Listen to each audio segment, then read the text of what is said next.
When was the last time you made a decision? I don't mean choosing what to eat for dinner. I mean a real decision. A choice that wasn't dictated by the quiet, nagging voice of fear in the back of your head. Most people haven't made a free choice in years. They are living a life based on a contract they signed in their sleep. That contract is written in the invisible ink of I should and I have to. It says you will trade 80,000 hours of your one precious life for a cage made of comfort. It says you will sacrifice your dreams at the altar of a monthly payment. It says you will nod and smile while your own potential screams at you from the basement of your soul. You are not the pilot of your life. You are a passenger on a train that is heading towards a cliff, and you're staring at your phone, pretending you don't hear the tracks rattling. You think this feeling, this constant, dull ache of unfulfillment is normal. It is not normal. It is a warning siren. And if you keep ignoring it, you will wake up one day when you are old and grey and realize your entire life was lived on autopilot, and you were never, ever in the cockpit.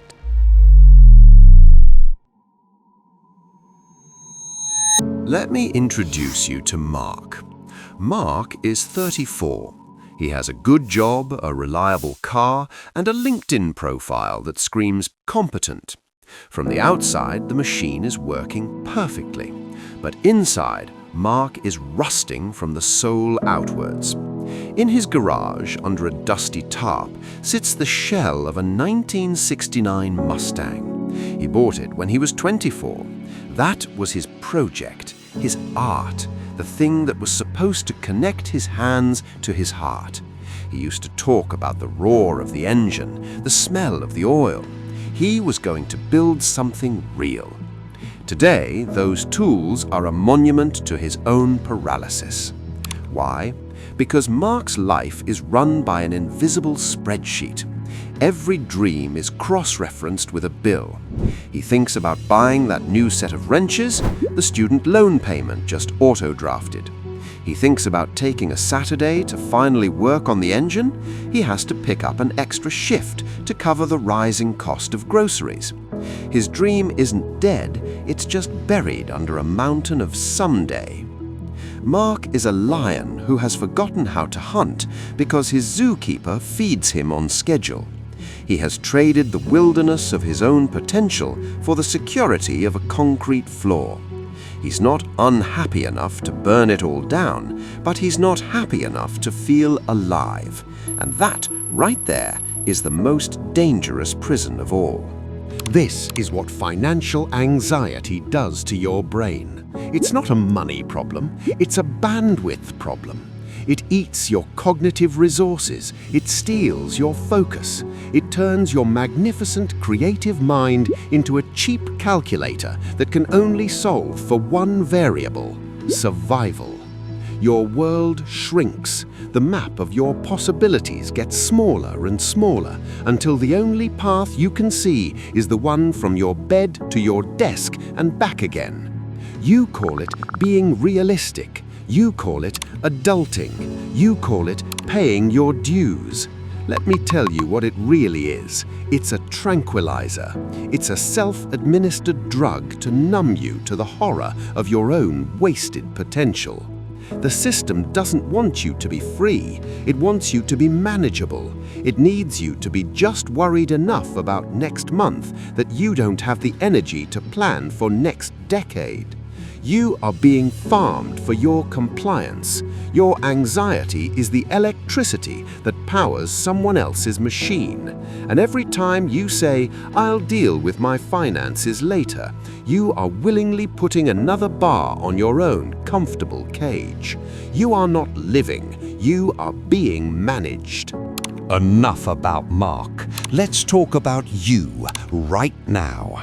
I want you to think about the number, the one you refuse to look at, the total on your credit card statement, the terrifying reality of your student loan debt, the pathetic balance of your savings account. What is the number that you lie about, not just to others, but to yourself? Feel that knot in your stomach? That's your soul telling you that you are living out of alignment with the truth. Stop treating your financial reality like a monster under the bed. Turn on the light, look it in the eyes. You cannot heal a wound you refuse to look at. You say you want to be free, but your bank statement says you want late-night food delivery and subscriptions to services you don't use. You say you value your future, but your spending habits are sacrificing it for 30 seconds of cheap dopamine. You are lighting your future self on fire to keep your present self warm. Face the truth. Write down the number, because if you do not define your prison, you will never, ever be able to escape it. There is a fate far worse than being broke. It is being old and filled with regret. Picture this. You are 75. You're sitting alone, and you catch your reflection in a dark window. And staring back at you is the ghost of the person you were born to be. That version of you is vibrant, courageous. That version of you took the risk. That version of you built the business, wrote the book, restored the car. That version of you lived a life defined by courage, not by fear of overdraft fees. And that ghost looks you in the eye and asks one question. Why?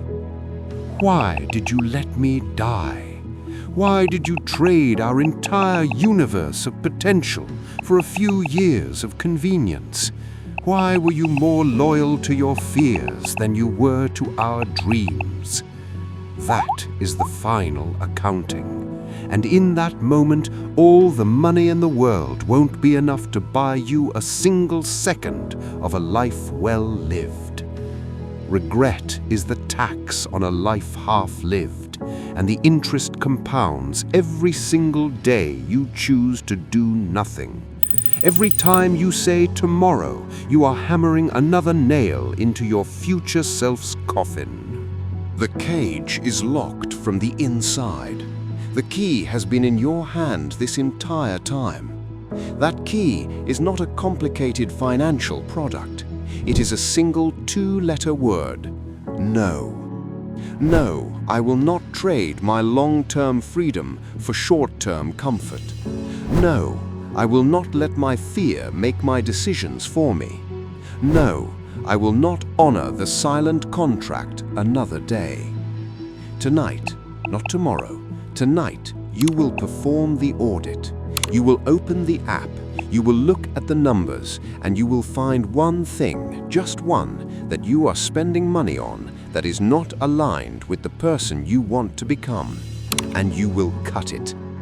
That is the first broken link in the chain. This is your life. It is not a dress rehearsal. You can wake up tomorrow and continue to be a passenger managed by your own anxiety. Or you can get in the cockpit, grab the wheel, and start flying your own plane. The choice is yours, but the clock is ticking. If this message feels like it hit home, that's no accident. It's your inner voice calling for change. And here's the truth. Staying the same won't get you anywhere new, but taking action will. That's exactly why thousands of people just like you have already broken free from living paycheck to paycheck by following a simple, proven blueprint. You don't need special skills, you don't need a second job. What you need is the right system, and it's already helping over 55,000 members build real financial freedom. So, here's your choice. Close this video and go back to business as usual, or click the link below and take your first step towards stability, freedom, and the life you know you're meant to live. The opportunity is here. The question is, are you ready to take it?